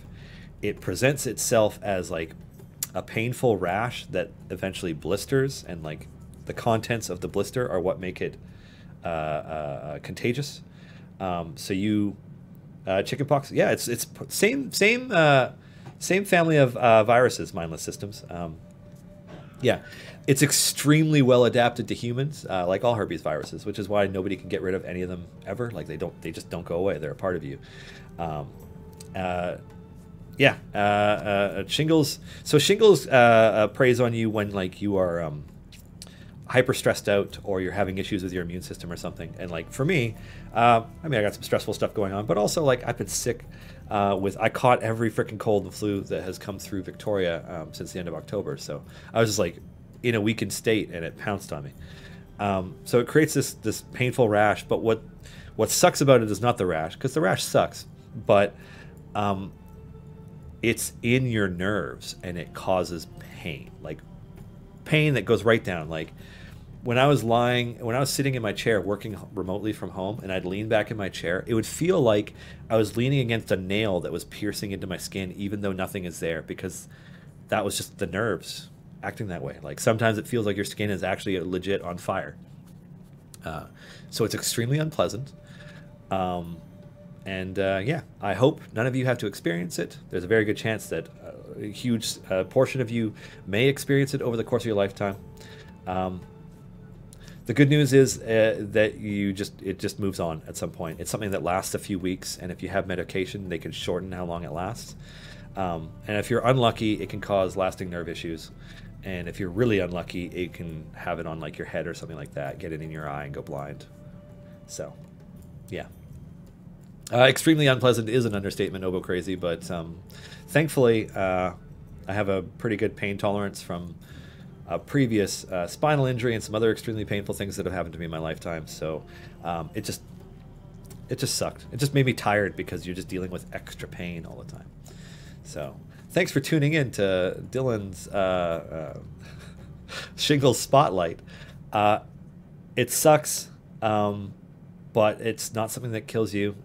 You know, it can cause lasting effects, but hey, there are many, many way worse things to have happen to you. So, enough about that. Let's talk about Canuck Monkey's embarrassing Chris Straub story, because, yeah. Idle shingles, yeah, Garwar. Obo Crazy. Healthcare with Dylan, yeah, no doubt. I am lucky in that, like, not only do I live in Canada and get, you know, health coverage, my wife also has health coverage as part of her job. So, you know, getting the antiviral medication for shingles cost almost nothing. And I just took it for a week and dealt with the side effects of that. But yeah, here I am. I feel way better than I did yesterday, which was a huge improvement over the days before and going back over the last week. So, yeah. Alrighty, so I got to pull up this story. Canuck Monkey 13, talking about Chris Straub. I met him at the Calgary Comic and Entertainment Expo in 2010, I think. I had been a fan of his for years already at that time, and he was my biggest draw at the expo. Now, I knew people meeting celebrities tended to be more likely than normal to embarrass themselves, and geeks more so than normal. Come on in, Justin. I'm just telling this story. A few days before the expo, I learned that Chris had far more talents than I had realized, including some sweet music skills. So when I met him, I complimented his range of skills, mentioned how jealous I was, and then said something like, "I'd like to cut off your head and gain your powers, Highlander style." His facial expression was measured and controlled as he said, "I don't think it works that way." And to this day, I can't believe I said something so absurd and potentially frightening. I mean, WTF. On the plus side, I got some commissioned art from him and got to talk a bunch more over the day I was there. And I think he left the expo knowing that I wasn't a psycho. Nicely done, Canuck Monkey. I have yet to embarrass myself in quite such a way, but I got more years ahead of me. That could be fun. And on that note, I'd like to introduce my guest for today's stream. Sorry that your mic is still off. The Justin. Hello. Yeah, it's me. Yeah, it's the Justin. I'll just shuffle over, and we have a backlog of Justin questions for you, but it's not super long. Fantastic. We'll get through them all, and we'll just end early. Yeah. Hey, everyone. Peace out. Let's see. Ted Faster, are you feeling that designing new champions is getting harder? The way this guy works is pretty wonky, TBH. Kithris? Yeah, I don't think it's getting harder. I think the thing that's most challenging for me about new champions is that we're doing a lot of these kind of the streamer champions, and it turns out that a lot of people, when they're making their characters, make very similar characters, and that's probably one of the hardest things, is that we're inundated with bards and warlocks and humans and tieflings and drow, and there's not a lot of variety there, right? Like not a lot of people play like a Tortle champion, so we don't have very many champions or opportunities to do people like Gromma. I don't know if we have any Warforged champions. We were lucky to get the Furbolg, the Tyrell out of Force Grey when we first started. But I think the hardest part about the new champions is just coming up with diversity when there's a lot of repetition within the sort of sources that we're pulling from. And even just expanding on that, like looking at a lot of the streams, even when it's a stream that is set in Ravnica, I mean, people are playing humans. Mm-hmm. So, we have less opportunity now to create completely original champions, given the way that our schedule is kind of worked out. Mm-hmm. So filling those, making a Loxodon champion or more Tortles or what have you is kind of like, it's harder to fit in. Yeah, but I will say that in terms of like design and tech for them, I don't think it's getting hard to come up with sort of interesting things to do with our champions yet. If you look at a game like Crusaders, we've got well over 100 Crusaders in that game, all with generally unique abilities, and so I think there's plenty of stuff we can still pull from there and do interesting things. Somebody in chat, Sam Riegel plays a goblin. Hint. Wouldn't that be fun? Yeah. Let's see. Bromium 2048. I love that name, Bromium. It's so funny. Any future Helm's favor blessings? Favor token sinks? Any future Helm's favor blessing favor token sinks? If you're asking if we're going to have more blessings, absolutely. We don't have them at a specific spot on the schedule right now, but I'm sure we will add more. We want to make sure that there's always something for you guys to be going for, and right now I think for our really hardcore players, we're falling a little bit behind on that, so we need to get back in gear there and give you some things to grind for. But that's going to come in the form of both new blessings and other mechanics in the game as well, other things. Designing. Alcurse wants to know, on the note of divine favor, whether they'll ever have an opportunity to split event favor into multiple favors when an event ends. I don't think so. Probably not. I think we're pretty happy with the way that system works right now. I mean, after you get to a certain point where you're only getting like 1 or 2% favor per run, events start to become your main way of doing it. And so forcing people to take that decision of what to pick, whether to go with Helms or Kellenvor or whatnot, I think is really important. Yeah, I noticed it myself playing that I was cycling through them, just kind of like one after another doing it. And now that they're all, I don't know, I think E18, I'm like, okay, I'm like, crap. And I'm like, wait, which blessings are coming next is what I'm thinking. But just kind of like steadily moving them all, trying to keep them at a certain point. Yeah, I'm just dump everything into Kellamvor until I can get a Zaka. I still haven't gotten a Zaka. What? Yeah, I'm terrible at this game. Oh. So on that note, when blessings? When favor? I think we just answered that. It's coming, but we don't have a specific date for it yet. It is something that we're thinking about and planning for and designing for, but we don't have a specific date for you yet. Let's see. Wookiee Monster, Strix's poor hygiene currently doesn't affect click damage or fire breath potions damage. Will that be fixed? It probably should. It's probably not going to affect flame breath potions specifically, just because flame breath potions already take into account, they use your global DPS, which takes into account things like the poor hygiene. So it wouldn't specially do anything for that, but it would definitely do something for click damage if we look into it and that's not working. Dainty, probably a noob question, but why does sometimes my damage estimate go down when I buy somebody a new level? It seems to fix itself, but sometimes with temporary buffs, it makes it very confusing as to how much I actually gain. Yeah, this is an issue with the new system. So when we did the tanking and healing update, we changed how your sort of global DPS number was calculated to take into account when your guys are attacking, and say you've got a guy who attacks with AoE and hits like 3 people at a time. His base damage is just going to take into account him hitting 1 person at a time, and so it's really not really a realistic number. Mm-hmm. So what we do is every time someone attacks, we sort of record how much they hit for, and from that number and from their base number, we generate a kind of multiplier for them. And then we combine all those multipliers together, and we get your global DPS number, which is really, it's more like a sort of running average of your last 20 or 30 attacks.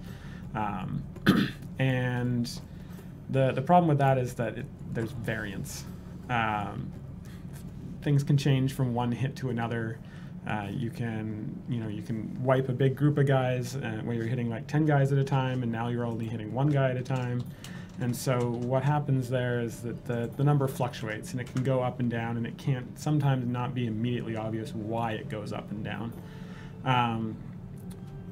So as far as we know, the numbers are working correctly, but they are just more confusing now, and this question is a good example of how it can be confusing. Is you can take an action, and the number can change, and that number, the reason that number changed was maybe not directly tied to the action you took.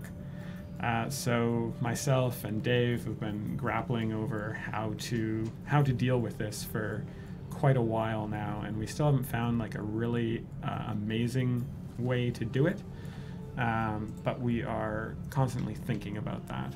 And so I guess the short answer to your question is there are some weird quirks of the new system that can cause there to be some confusion there.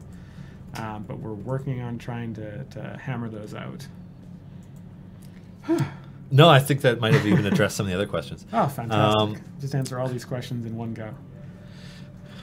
Noto Tohoshi, Cathrison as Demon basically increase your damage output by 100%, having 2 DPS instead of 1. But looking deeper, this seems to be exceptionally good to deal with armored HP enemies. Was that the intended design?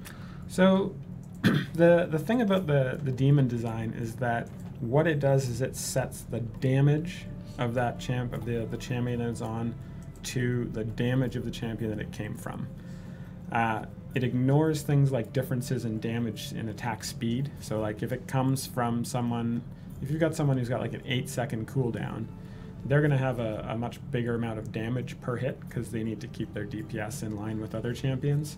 So they'll have a large amount of damage in that hit. And then if you mimic that over via the demon to say someone who's got a really quick attack and someone who say attacks like AoE instead of attacking single target, like say if you have Arcan as your main DPS, he attacks pretty quickly, but say you have him as your main DPS, he only hits 1 guy at a time.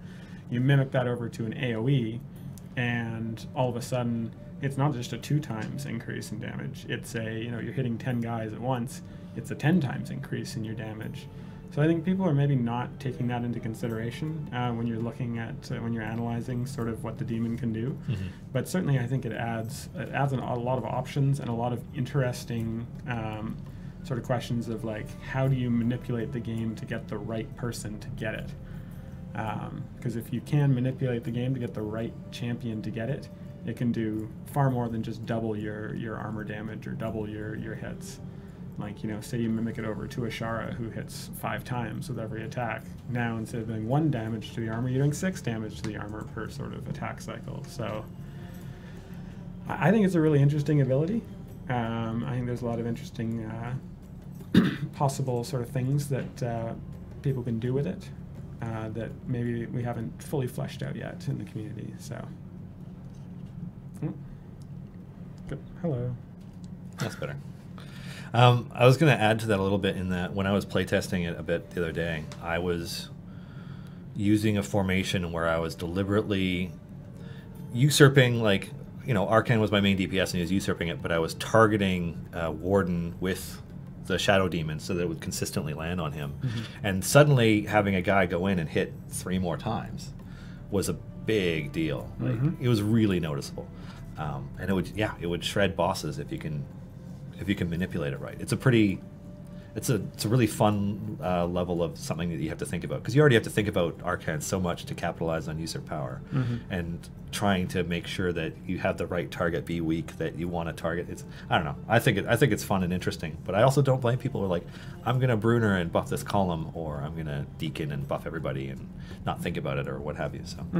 I mean, a lot of the things we try to design champions from a couple of different aspects. One is sort of, can your general player who doesn't think too much about their maxing out their DPS and min-maxing enjoy this champion? And then is there like some sort of edge case that people who do like doing that thing can take advantage of? And so I think with Cthulhu we really hit that really well with the Shadow Demon and Unseen Encouragement and all the sort of aspects of him.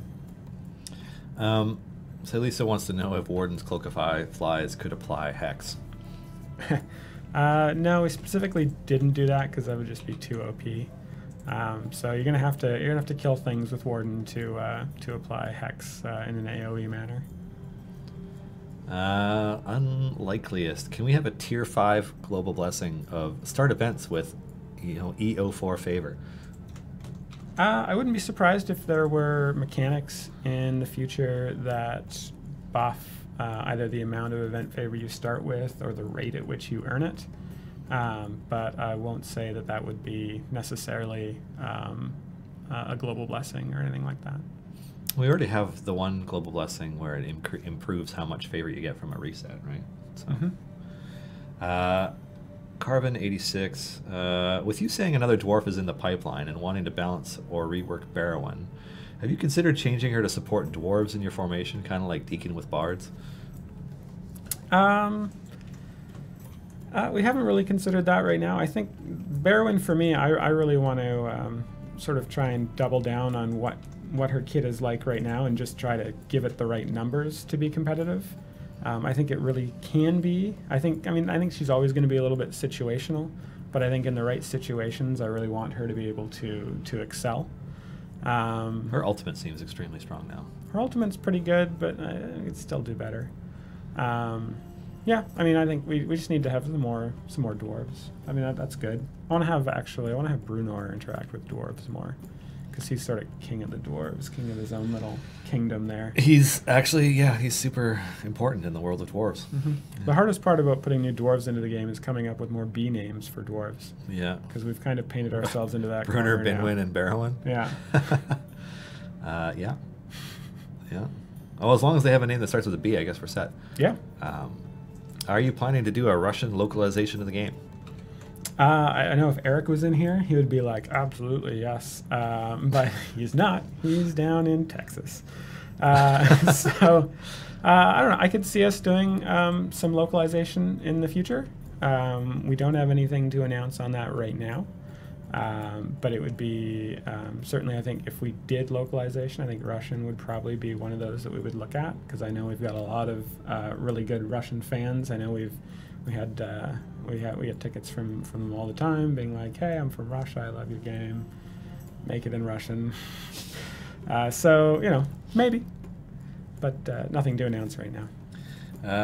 Okay, Baron Stromgard. Hi, Justin. Anything you'd care to discuss about what is in the works for endgame play? Right now, post tanking and healing update, there's not much point in farming favor now that overleveling is no longer worthwhile, and once you've finished variants, that only leaves gem farming.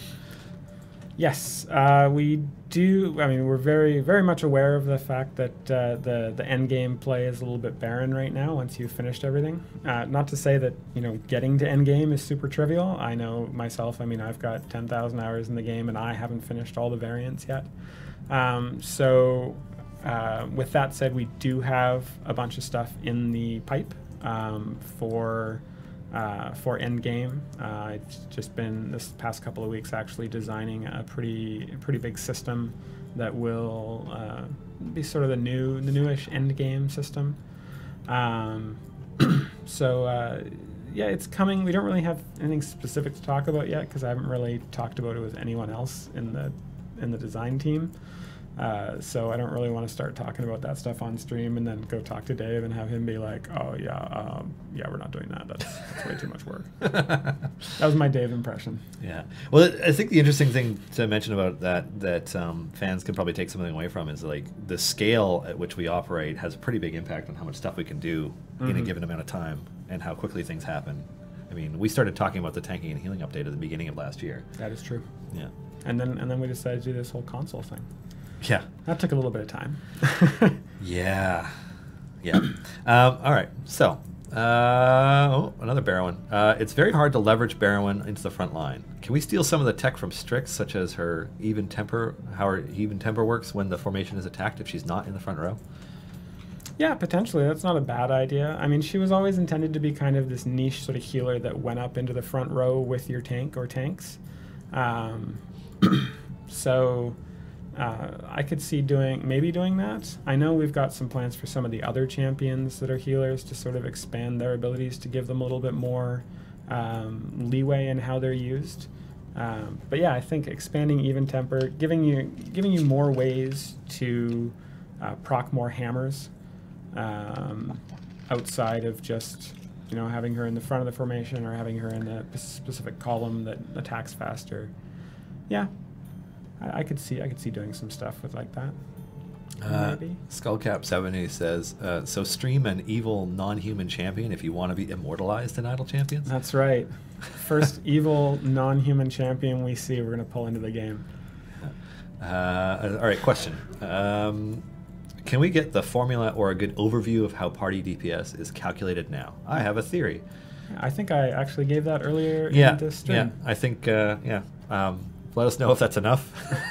If you can get Mark onto the stream at some point, he can give the exact specifics of it. But my understanding is sort of what I said earlier. Each champion gets a multiplier, which is the ratio between the damage they do and the damage their base sort of damage that's listed under their feet, and then that is used with each champion to then calculate your global DPS. That's why it goes up and down, because the champions hit different things. Reading the good news in that channel. That's Thank very good news. God. All right. Okay, cool. Can Fire Breath potion damage show up above the bot value on the cooldown box? I'm not sure what you mean, like I love the bot value on the cooldown.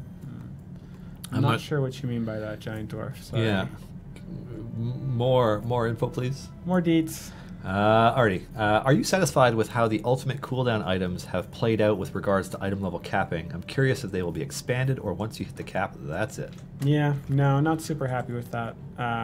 We need to find some solution to that, but I don't have it right now. Are we going to get the ability to unpurchase upgrades so we don't accidentally wreck Cathrith's demon gimmick formations? Possibly in the future, that's something we do. I know we just very recently, like in the last month or two, rolled out the ability to disable upgrades in Crusaders. So that only took 4 years into Crusaders. So, maybe in 3 years or so. Yeah. No. 2 years and 10 months from now. Yeah, I think if that becomes a mechanic that we wanna let people play with and that makes sense, then I think we would absolutely do that. No plans to do that right now, though. Right now, I think we're just going to leave that kind of tweaking and stuff for the very, very dedicated of you. This is an interesting one from Garwar. When will we get an event champion whose buffs and playstyle are focused on helping you to complete events and time gates? That is a very interesting question. I actually just designed something today. Not specifically that, but something that would help you on completing events or time gates a little bit more effectively. So stay tuned for one of the next couple big system updates that we do. Cool. Anything else to share in the system updates category for what's coming up soon? I mean, we're focused sort of 50-50 on end game and sort of mid game progression. We think our early game's doing pretty well right now. So end game wise, we're looking to give you guys more stuff to do. I know a lot of players have wanted to replay variants, and that's something we want to offer in our own way. And then the other thing we're sort of focused on more mid-gamey is the fact that your formations only have about 9 or 10 slots on them. And yet we are working towards our 40th champion at this point. And so that means that 75% of your champions aren't doing anything. So one of the big things we are focused on right now is dealing with that.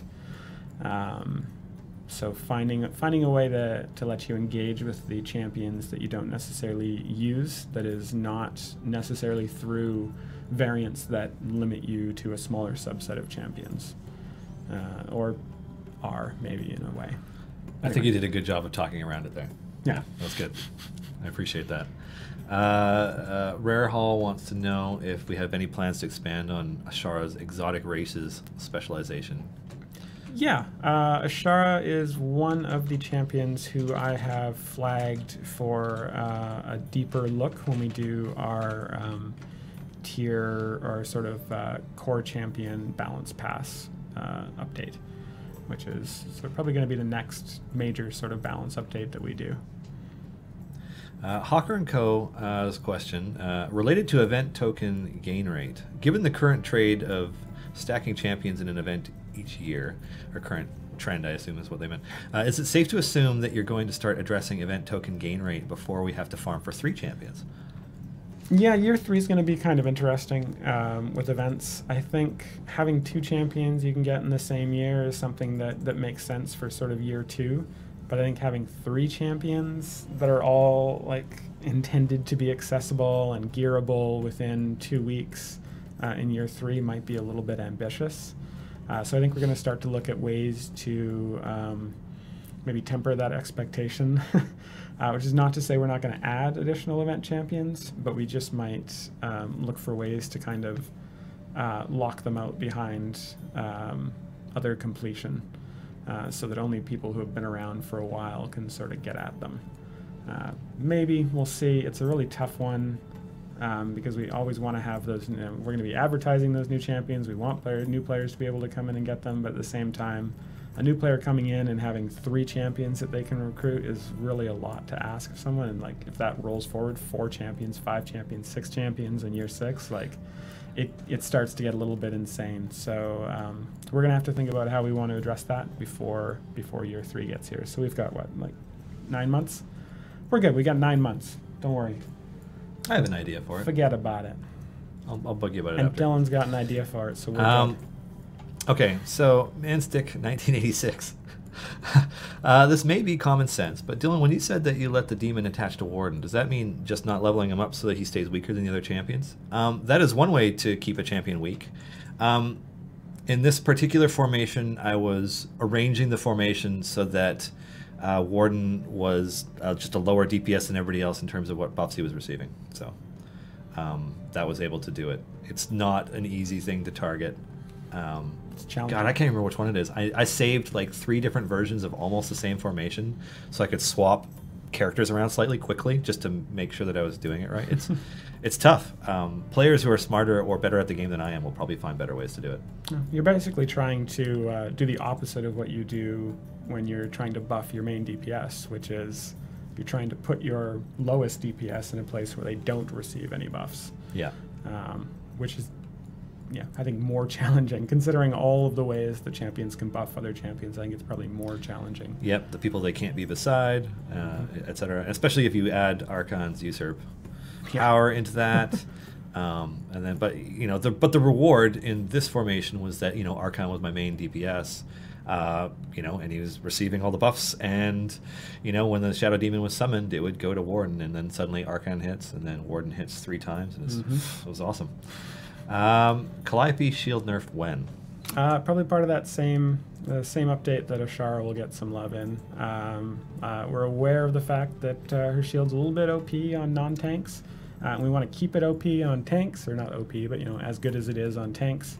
While reducing its abilities a bit on non-tanks. But rather than just put that into a random update here or there, I think we're probably going to work that into the bigger balance update, which should come at some point, as soon as I get some tech resources. Question. What sort of quality of life things can we expect to come to console? Things like to specifically address having you leave your console on to progress levels, or the ability to skip dialogue. Yeah, we want to put in some dialogue skipping options, especially, it's missing like the skip cinematic and free play option, I think, right now. Yeah, the console version is missing so we want to do that. And then in terms of progressing through areas when your console is off, I think that's something that we really want to do, but we have to be careful about not mucking up variants where sort of being around and being able to skip levels is too OP. So I think what we might do is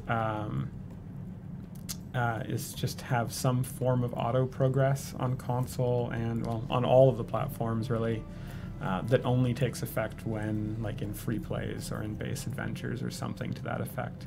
But we have to talk that out and figure out if that actually does make sense. But it's probably the easiest answer. SWAT Cats wants to know what the item level cap is. So except for cooldown items, there is no item level cap. They can go up and up and up and up as much as you want. So I guess the difference between how some items scale indefinitely, but the cooldowns reach a point. Maybe that's the explanation they're hoping. Yeah. Yeah, cooldowns, once you reach like 75% cooldown, I think we cap them there. But I think there's ways to get over the cap, so we need to take a look at that at some point and get rid of that. Baron Stromguard wants to know if you're happy with Azaka stun farming. I'm happy that players have found like cool ways to use champions they don't normally use. Using Wolfgar and using other champions that stun. I don't think we've taken a really big look at it because it's honestly not super widespread. Like we're talking the 1% of the 1% actually use that for anything. So it hasn't been a super high priority on our radar. But eventually we'll get to the point where we take a close look at it, and at that point maybe we deal with that. Is that a criteria for it? Like, is it something that we actually see as an issue, or is it something that we're just like, that's creative, cool? I think right now it's that's creative. That's a really cool use of the mechanics of those champions, and so go for it. I haven't seen anything that makes me think it's especially game breaking. But yeah. Let's see. Follow up. You have normal click damage shown when you buy the cooldown levels. When you use Fire Breath potions, it becomes a new value based off the party DPS. Rather than trying to suss that out, can we have the modified value also show up in the click damage? Sure. Yeah, why don't you star this, and we'll pass that on to Jacob or someone to do once we have time. Let's see. Have a formations of 12 or 15 slots, but the player can only use 10. Mm-hmm. Yeah, that's something I've been thinking about for just a variant, because we can set the formation to whatever we want in any adventure. So I've been thinking about a variant where we add some more formation slots, but you can only use X number of champions. So yeah, that's a cool suggestion, something we're thinking about. The game makes use of more computer resources than I'd expect, memory and CPU. CPU especially is a bit of a question mark to me. Should I blame the Unity engine, or are there any optimizations you can do on your end? Yeah, this is probably a better question for Dave. My impression of it is that we use Unity, but not really in the way that Unity wants to be used. We really just use it as a rendering engine, so I'm sure there's some optimizations that Unity does to try and make it run better that we just kind of blow out of the water because of the way we use it. So with that said, I think we're always looking at if there's something really egregious that we can fix. We're always trying to fix those things. So if you've got anything specific to report about the usage, if you notice it going up drastically when you're using certain champions or something like that, then by all means let us know and we can look into that. But for the most part, we try and do a sort of an optimization pass every couple of months and try and make sure that we're not using more memory than we should be, or doing anything stupid. And we try and track those things down then. But for, if there's a specific thing that you're noticing that's causing your CPU, your memory, or whatever to go up, please let us know, open a ticket, and send it in to Dave. He loves getting those ones. Speaking of bench champions, where are the champions with dialogue who are not currently in the formation speaking from when they talk? Are they floating over the formation in a balloon, or just speaking through a magical megaphone from behind the bushes? I like to think of it that they've all got so they're all facing to the right, so they're all walking that way, and I like to think that in the other ear, they've all got like an earpiece, and they're all just on like a really big every left Skype ear call. has a piece. Yeah, They could just be sending messages back and forth. Honestly, it's telepathy. It's magic. The Forgotten Realms are full of wonders. Yeah. Valior666. How about something like random mode that would give free play random formations? Yeah, I think something like that would be kind of cool. I think the system that we're thinking about for something like that is cooler. So we'll see. Artie, statement. Ooh, Never split the party when it randomly flips at the switch points. Can you just have it swap the champions in when you do already have bot levels for them? Also, if you do this, don't do it on a level with ranged attackers, because level 176 is a royal pain in the ass. Yeah, I'm not sure. Yeah, I guess it probably could. Which one is that again? Never split the party. Is that the one where random slots disappear? Never split the party is the one where you get one champion in each slot. Every 25 areas. And then it just randomly shuffles around. It just randomly shuffles. Yeah, every playthrough is random. That was a challenge. I remember that one being a challenge. I haven't done that one yet. Oh, it's one of the less fun ones. People used to hate Durable Deep, but now they hate that one. I think there's it's the funny thing about Never Split the Party. I think it splits opinion pretty well. But I've gotten messages from people who are like, Never Split the Party is the most fun I had in this game, trying to figure out how to make 12 random champions work the most effectively. And I mean, hopefully it'll become easier over time as we sort of weed out the weaker champions and make sure everyone has some good synergy. But I think it maybe got a little bit harder with the tanking and healing update when we made it basically required to have a tank and a healer. And then if we happen to split out so you have no tanks or no healers, that gets pretty challenging. Yeah, in retrospect, I did do it before that. Yeah, so. yeah. I think it's tougher. Alrighty. After the tanking and healing update, I was able to max out my favor in every campaign roughly equal to each other because I got to roughly the same max level, regardless of the major lack of blessings in help. It makes blessings feel somewhat useless. Any thoughts? Yeah, I think blessings do need to be more powerful. There we go. I think blessings need to be more powerful. I don't think we found the right tuning level for that. Players who've been around for a little while will notice when we added Tier 4 to Kelemvor and Torn that we added some additional levels to some of the earlier tiers. So I think we'll continue to kind of do that and see if we can and ramp those up to the right power level, because we do want we want blessings to be able to push you, an extra 15, 20, 30 levels kind of thing. But right now I don't think they're quite doing that. Any new movements or thoughts on Caddy Bree's crit percentage cap? Yeah, as part of our year one event champion pass, we will be looking at changing that so that she can get double crits, triple crits, quadruple crits, quintuple crits, sextuple crits. So crits, for every octo percentage crits. point past 100, it will add another amount of crit. Yeah, I guess. Yeah. So if you roll, if you've got 150% chance, if you roll 75, you roll 75 on your magic dice, you'll get a 1 times crit. If you roll between 100 and 150, you'll get a 2 times crit kind of thing. Ah, okay. Yeah. That's my plan, at least. Yeah. And I think I talked to Mark about it a little while ago, and he said that sounded possible. So That'll make her ultimate really good. yeah, Like really, really good. yeah. Yeah. Giant Dwarf question. When will Azaka get her teeth back?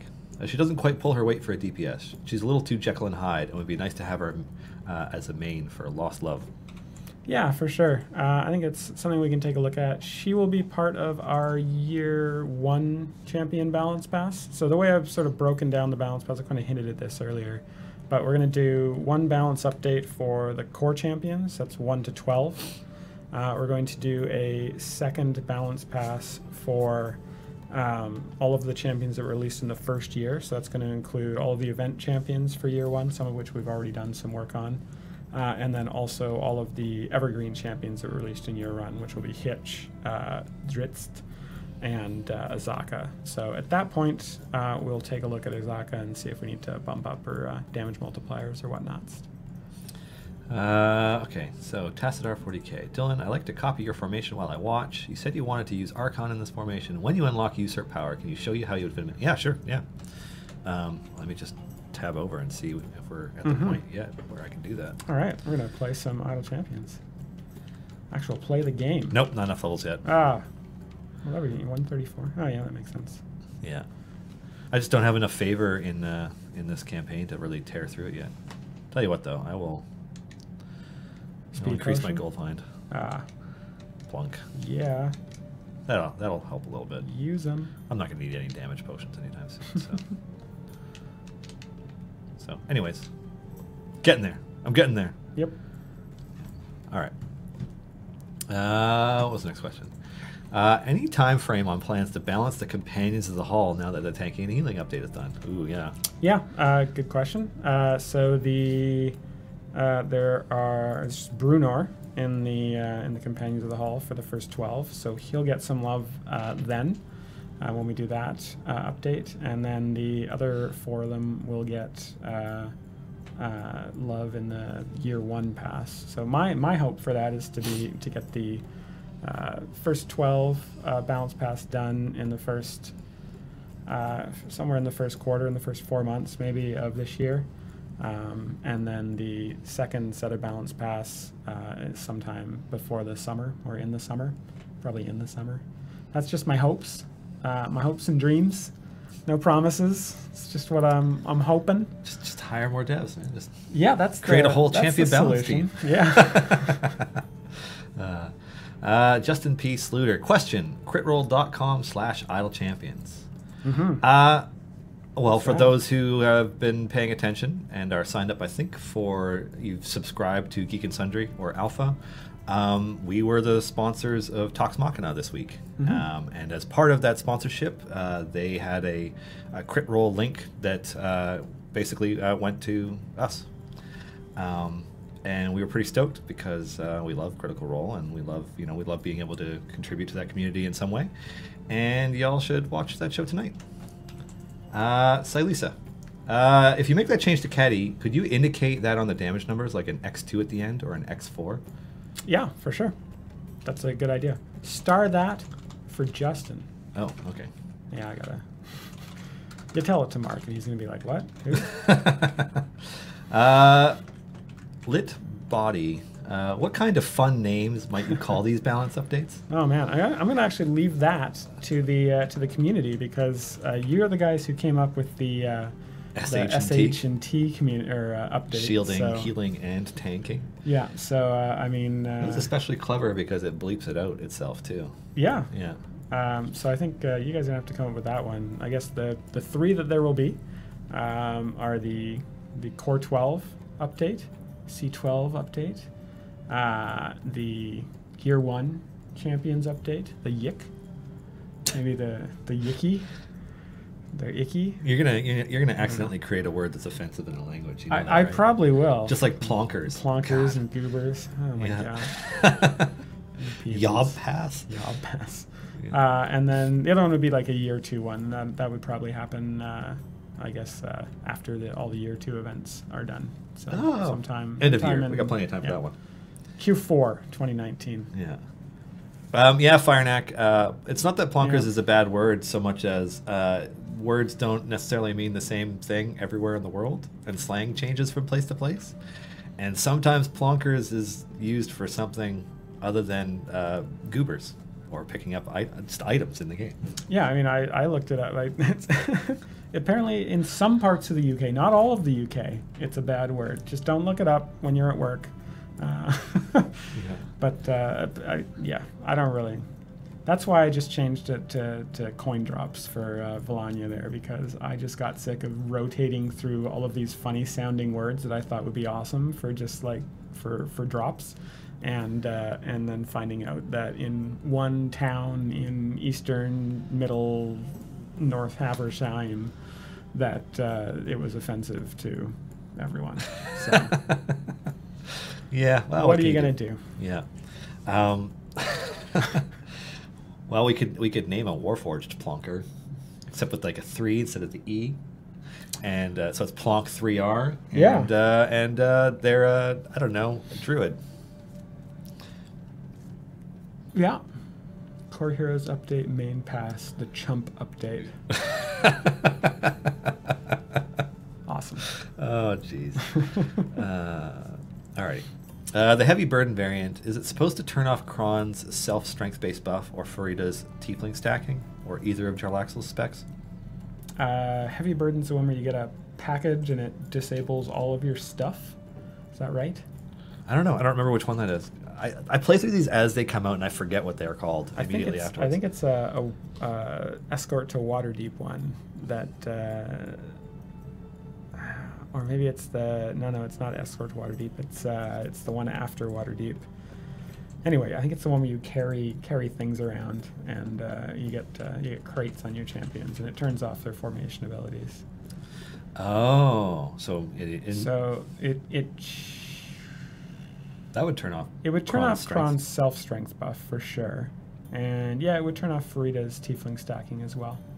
Yep. Yeah, it is supposed to do that. Things. Hashtag not a bug. Yeah. Yeah. Cool. Yeah. A Warforged that drinks cheap oil. What's with these overpowered ability scores compared to the likes of Brunner and Minsk? Darn power gamers.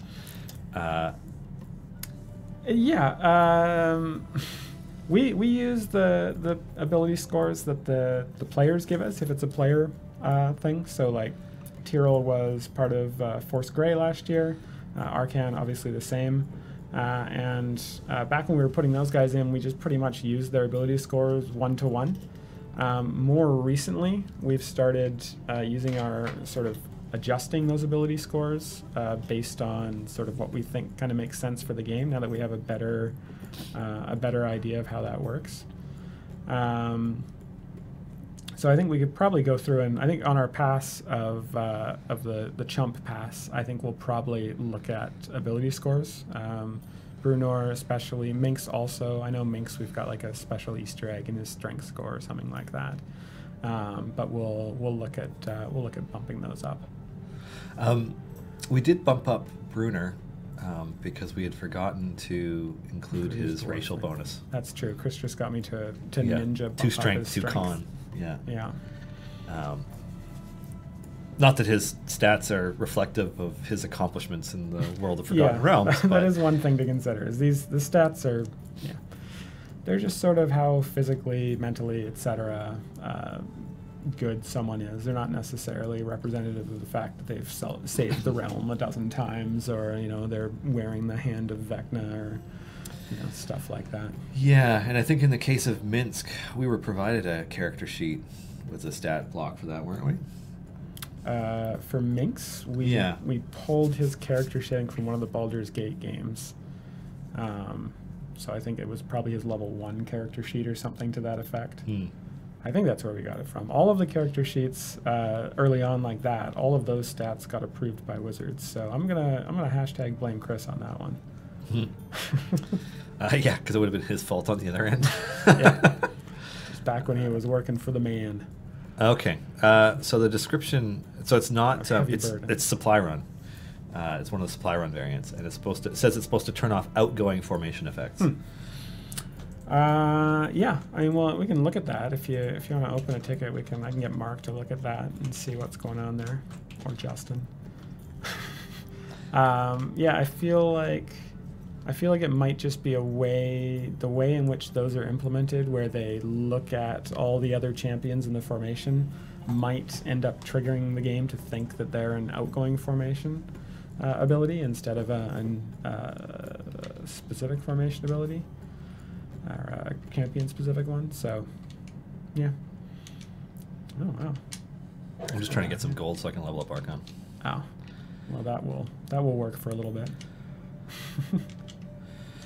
There, now everybody's got levels. Okay, let's. What did I do for this formation before? I think I had him in the back row.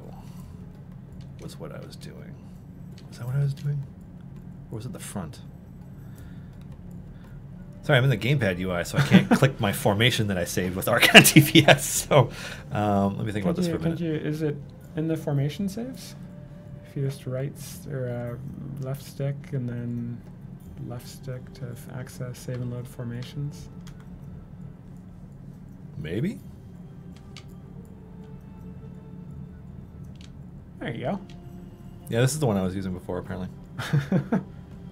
Now, was that more DPS than your previous formation? Oh, I'm sure it was. 50%. Yeah.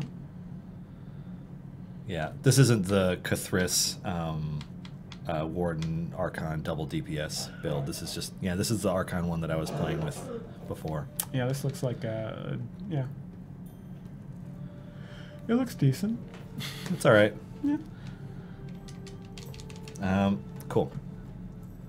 Alrighty, what's next? Does Archon get Makos' buff in this one? Yeah, because he's right beside him, so he doesn't get it from Makos. Oh, no, he doesn't in this one. No, I screwed it up. Yeah, I'm doing something wrong. How did I do this before? I was going to put the controller down and keep talking to people. Everything. Yeah. Well, we got time. We got like 10 minutes or so. We only got 3 questions in this. I could have sworn I had him up at the front, so this is why it's confusing to me.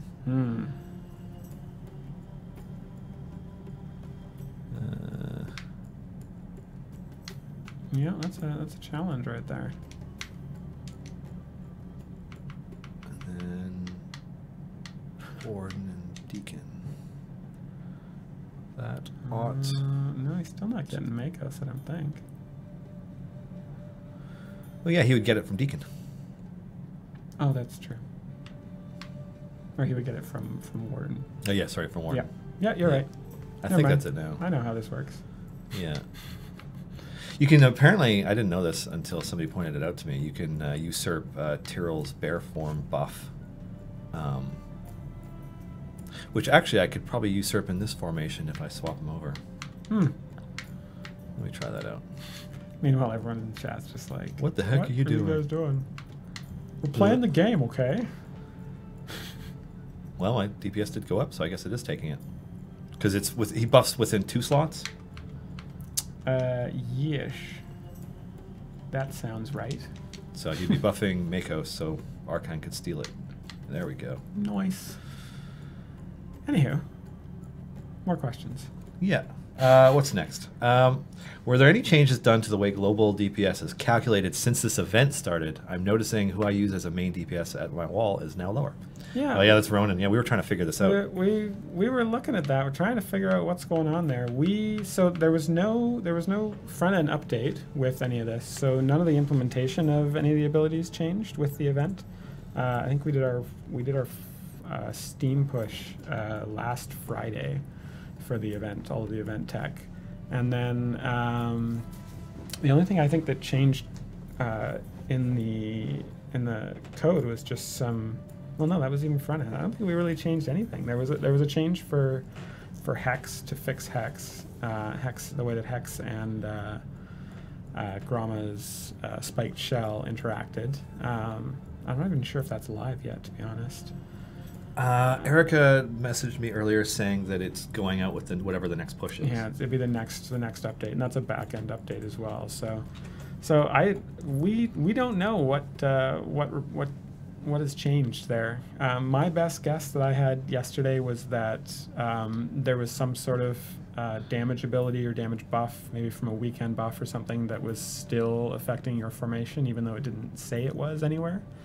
And then when you refresh, that went away. But I don't know what it would be aside from that. We certainly didn't make any intended changes to anything like that. So this one's interesting because this came up during the Q&A, and I'm like, and you're actually the perfect person to answer it, since I'm not.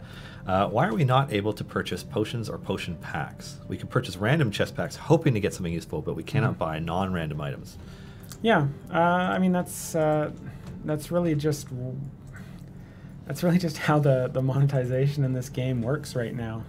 It's not to say that we won't ever sell potion packs that are specific potions for you, or have ways for you to get those potions outside of making purchases. But right now, that's just sort of a decision that we made when we were talking about how to monetize the game.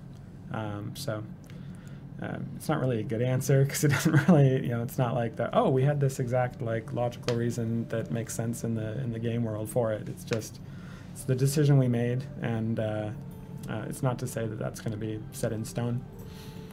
I think having more ways to get that stuff is always good. I mean, there were also at one point talks about the idea of having a gem store, but it wasn't designed that way from the very beginning, so it's kind of a challenging thing to... Yeah, it is challenging. I think there's a lot of challenges around gems and spending gems because there's a huge disparity in the number of gems that people who are dedicated to farming gems get versus people who are just sort of playing more casually. And the challenge comes in pricing items in a gem store in a world where people running a gem farming script can get thousands of gems per day, where people who are playing normally get a couple hundred. So that's where I'm at on the gem store stuff. I know other people on the team are at different places, so we'll have to remain to be seen what we do with those. Alrighty, another question. Any chance we can get more control over pushback ultimate abilities? Because often we prefer familiars don't click them. Yeah, I think one of our updates this year should be a big familiars update to make those more player friendly kind of thing. And one of the things I'd like to do is let you assign familiars to specific ultimates in that. I think we've got enough of them now that we can justify being able to do that. So that's sort of one of the things I'd like to see done in the future. And Crimguar, this is a good one to end on, I guess, because we're towards the end and we're supposed to end anyways. Sure. Crimguar, what do you think about creating a champion with abilities working one way when they're in the formation and the opposite when they're benched? I think it's interesting to think about ways that we could have champions interact with the formation while they're benched. I think that it does go kind of against sort of the core design of the game, that you've got guys in the formation. Those are the ones that have an effect. I think if we did that, we might start to see players sort of asking for more champions to do stuff while they're benched, which would really start to just sort of slide in the wrong direction. So it's something to explore. But I don't think necessarily something that I can guarantee would happen. Mm-hmm. Plus, that would be kind of that'd be like releasing a champion where the point is to not use them. Yeah, potentially. I think there's interesting things we can do to have sort of different modes of champions based on where you put them in the formation, how you use them, how you spec them. That's sort of the way that we've done that in the past. And I think leaning more on that is a cool idea. Like having a champion that works one way when they're in the front half of the formation, but a different way when they're in the back half completely. Mm-hmm. Like that could be pretty cool. But I don't think we have plans right now to do anything with champions that are benched. And on that note, we are reaching the end of our show for Thursday, January 17th, 2019. Thank you all so much for joining us, for watching, for participating in this community, for being just awesome in general. This show exists because of a number of amazing people behind the scenes, including my co-producers, Erica and Clive today, as well as our partners at Dungeons & Dragons, Daryl, Allison, Greg, Bart, Palom Satine, and of course, Obo Crazy in chat. Huge thanks to Justin for joining me. And according to the schedule that I have seen, the next show coming up on this channel is Critical Role at 7, which is perfect because we are especially excited for tonight's episode for reasons we can't share. You'll just have to tune in. Have a wonderful weekend, everybody, and we will catch you next week.